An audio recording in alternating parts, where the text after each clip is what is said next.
Nuances are the subtle differences between people's actions that really can change the results of said actions.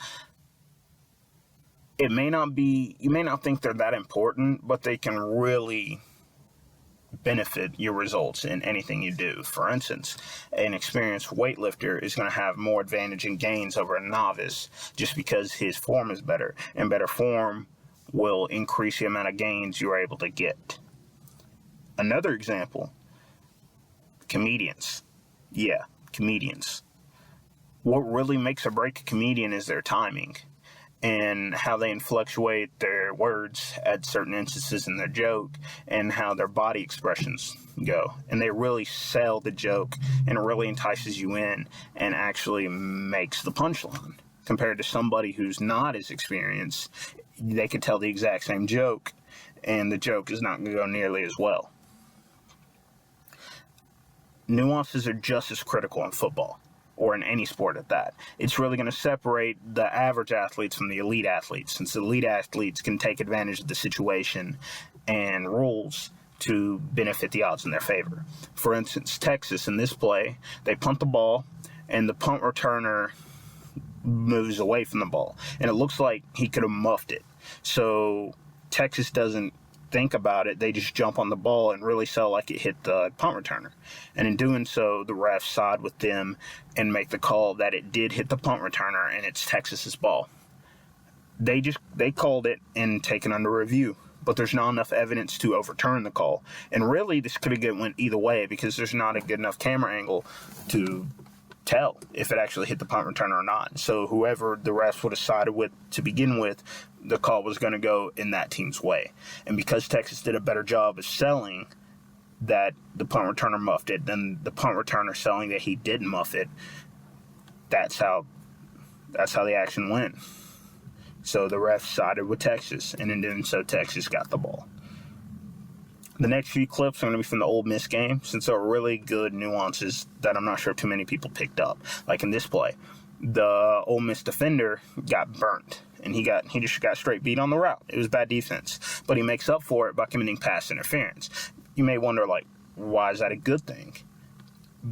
It's a good thing because how college rules work. Instead of 15 yards from the spot of the foul, it's 15 yards from the line of scrimmage. And since they were back off at the 30, that was a big difference. Another play, this Ole Miss corner gets burned on the play.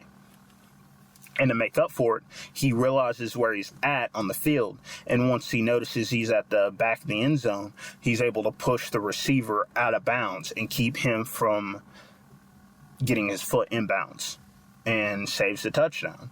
So even though he blew the coverage at first, he saves it at the end just because his football IQ's there. And both of these instances by this Ole Miss corner really made a really bad defensive play a really good defensive play just because of their knowledge of the game. These are the advantages that more experienced players are going to have over rookie players.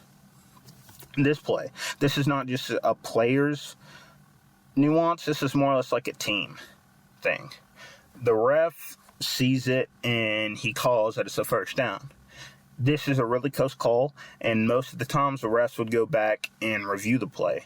But to keep this from happening, Ole Miss hurries to the line of scrimmage and snaps off another play, which means the refs can no longer go back and review that play. Even though in the reviews that the sports broadcasters check, you can see that he's clearly did not make it.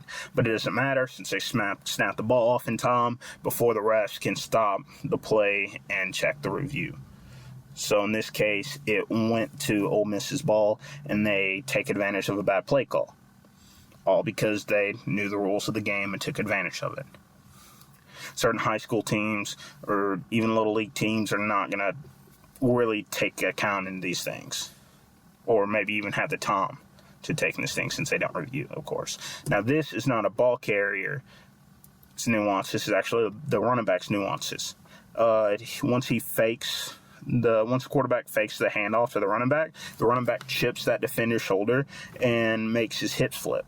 And in doing so, ruins his pursuit route and keeps the quarterback from being able to get chased down. Well, that about sums up all I have for this video. I hope you enjoyed it. I got a bunch more videos coming up here in the future. just stick around and enjoy the ride. Y'all have a great one.